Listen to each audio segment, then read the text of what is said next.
I apologize. I'm MC, so sorry. capital I, NTEER.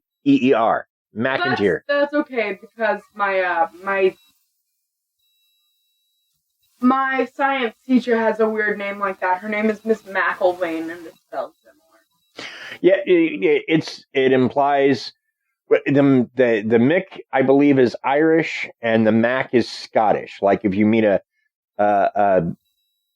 McDonald, that's Irish. If you meet a MacDonald, it's Scottish. I think. I could be wrong. Please do not send me angry letters or send angry Scottish men in kilts to kill me if I got this wrong. Please. Okay.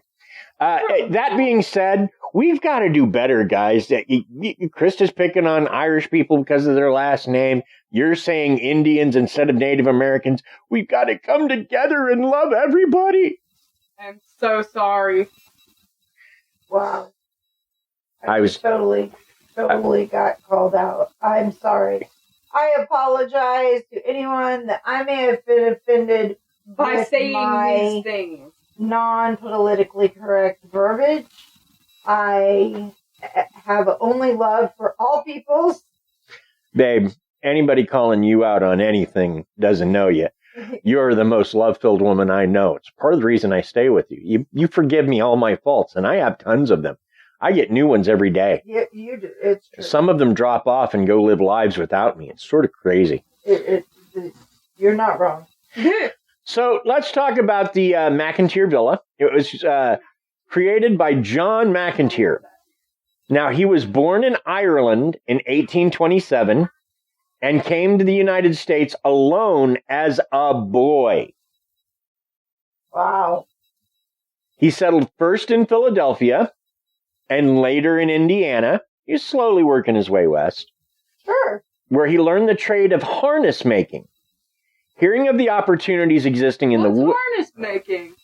Making harnesses for animals. Oh. Noel? I mean, it could have been making harnesses for people, but that's probably 100 years forward. We're not going to talk about that. No, we're not, because this is PG-12. Yes. But hearing of the opportunities existing in the West, he moved to Kansas in the early 1860s. So he comes to Kansas, and Kansas, especially that part of Kansas, is green. Green. It's very green. And so the weather is approximately similar to Ireland. Basically, he found home again, but he found it here. The people are kind of country. Lots of country people in Ireland. And initially, he set up home in Donovan County. He started a small shop in Atchison where he manufactured harnesses and saddles. His products became known for their workmanship, and he did a great amount of business with wagon trains plying the overland trails. His business was so successful that he had to enlarge his facilities and manufactured his products on a large scale. The wealth he accumulated from his business was invested in real estate in Atchison and nearby St. Joseph, Missouri. Missouri, look at me. True Missourian right there. He also erected a number of business blocks in Atchison. The McInteer Villa is one of Atchison's most unique residences. Built in 1889-90 for John McInteer, a pioneer businessman of Atchison, Kansas, the large, impressive brick residence was constructed at an estimated cost of $14,000. God, money was so much different then. Yeah. The architect has not been identified, but the builder was Owen E. Sipe, a longtime Atchison contractor. John McInteer's first wife, Alice, died in 1892. He married his second wife, Anna Conlon, a widow with 3 sons, in 1895. After McInteer's death in 1902, Anna continued living in the home until her death in 1916. Now, I should say, I got all of this history from their website, so if you are interested, you can certainly find more information than I'm going to give you on the McInteer Villa website.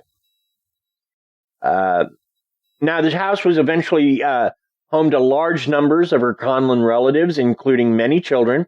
After 1916 until about 1925, her brother Charles J. Conlon, a prominent Atchison lawyer, and his family made it their home. For the next 25 years, it was a rooming house. In 1952, the McInteer Villa was purchased by Miss Isabel Altus, a retired professional violinist and an eccentric, according to her Atchison neighbors. She lacked the financial resources to follow through on her desire to restore the house, and in 1969, shortly before her death, she sold it to George Girardi, who had started to rehabilitate it. The McInteer Villa is still one of the most unusual and picturesque houses built in Atchison. So that's the story of the house itself. And according to depending on who you talk to, the ghosts could be John himself. They could be his first wife, or his second, or the judge, or any of the Conlon family. Lots of people died in the home. Fair enough. So, and like I said, nobody knows who the architect is, but basically, it's a nice house. Like, if you go there and look at it, it's pretty. It's very pretty. Uh-huh. Now, some things that happen in the villa include lights turning off and on in the tower. And the tower is not wired for electricity. It has none. So the lights going on and off is a bit unusual. Just a little. Excuse me, I'm getting a little case of the hiccups here. Also, people have seen figures in the windows when no one is home. A speaker was thrown off the counter and boxes moved right before the eyes of the people who designed the website.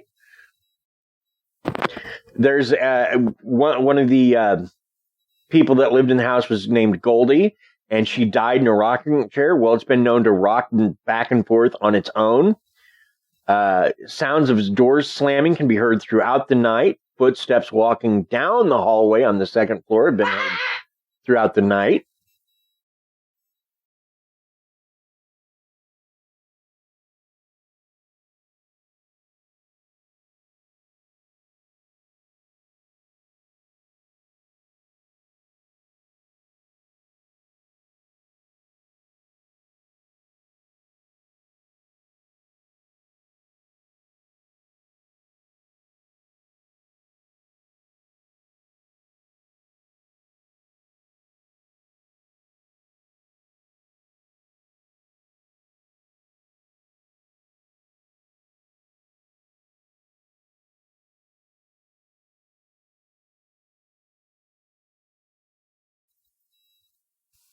Thank you, sponsors, for making us feel sponsored. So getting back to the McInteer Villa, basically this place is full of incidents that can produce ghostly remains. You've got the death of Alice, eventually the death of Anne and her siblings and children. So, there's plenty there to incite a haunting. Now, some feel uneasy on the second floor, feeling as though they are being watched, which, okay, that's one of those things that, like, when I hear about it, I want to go with an EMF detector and check all of their wiring, because I know that, like, high electromagnetic fields create what they call a fear cage, which creates that feeling of being watched. Exactly. Items tend to be moved from one location to another. Creaks of turning doorknobs, lights turning on and off, dramatic changes in temperature have happened. Voices of a female have been heard. A male voice has been heard very recently in several rooms on the second floor. The door to one of the sitting rooms upstairs opens on its own, and a shadow person has been seen a few times. The scent of a powdery woman's perfume and the hint of cigarettes have been reported. The second floor has had a lot of shadows being reported, even with one glowing eyes and one large as the entire door frame leading into the children's room. In fact, they know of at least 9 documented deaths of natural causes in the house and one suicide. That was October 10th, 1922 by Charles Donovan. And since I mentioned it, I'm going to mention what I always mention when I do, which is Suicide is a permanent solution to a temporary problem. If you feel like you might harm yourself, get help. You can reach out to us. You can reach out to the National Suicide Hotline. Suicide, not the answer ever. Exactly. But the owners, as you stay there, will present to you the evidence that they've captured. So, yeah. And we talked last week about how Matt from Graveyard Tales is a big believer in checking the Travelocity on places that are haunted, because you can find out so much. And it didn't really pan out for us in the Myrtles. But, one, this place has a 5-star rating on Travelocity. And it's loaded with information about the haunts. And I'm just going to read a handful. I picked 4 at random, but like almost nothing but 5-star ratings. My dad always wanted to go in the house when he was growing up. He passed away this past April, and we came back to spread his ashes. My mom and I took the tour, and it was fantastic. The house is beautiful, and the activity was crazy. This was during the day. Footsteps, smells, whistles. The doll in the picture I'm posting looked so much like my dad from far away that it unnerved me. The owner told us his name was Thomas, which is my dad's name. She bought him this past April. It could be coincidence, or it could be my dad telling me he finally got to see the inside. Either way, I recommend going to tour this beautiful home. Wow. Another one, I just spent the weekend there with friends because they're a bed and breakfast. This house is amazing. The owners are amazing. Tossed around between this and the Sallie House. This house looked cleaner to me, so we booked it. I had an experience here like no other place I've been before, and I've probably been to 15 or so locations in the U.S. So glad I chose this location. You can feel the energy in the doll room upstairs, but yet the house has a very welcoming feeling. The basement is a whole other beast. I also rocked around barefoot all night on the hardwood floors. At night, I was prepared for nasty feet, but surprisingly, they weren't dirty. The house is super clean and very well kept. If you like the paranormal, don't wait, book it. So that's another person, and they have clean floors. Yay! What about those clean floors? Yeah, no dirty hardwood floor feet. Although I don't really care, I like hardwood floors a lot. Another. Had a blast with a group of fellow ghost hunters. The place is legit. Plenty of activity set within a Victorian background. Couldn't get much better, from mystery music, shadow figures, footsteps, and eyes off the charts, which are amazing. Recommend this place to novices and experts. It's quite the ghost hunt. So that's from Ghost Hunters. Wow. So that's pretty high praise. That is really high praise. And then finally this, I did a day trip to Atchison, planning on hitting some of the other sites, but only learned of this when I visited the Welcome Center. Please note you have to buy the tickets at the Welcome Center. It's a 2-minute drive from the house, so it's not a big deal if you forget. The house is being remodeled to its glory days and is a glorious house, lots of antiques. The owners were so amazing. They will tell you all the stories they have. Definitely want to go back for an investigation in the spooky house. We did the self-guided tour with the owners who explained the history of the house and some paranormal activity. I got a creepy feeling in the purple parlor with the piano. I asked the owner, and she said they have heard the piano playing and the violin playing sometimes. Wow. I really like music.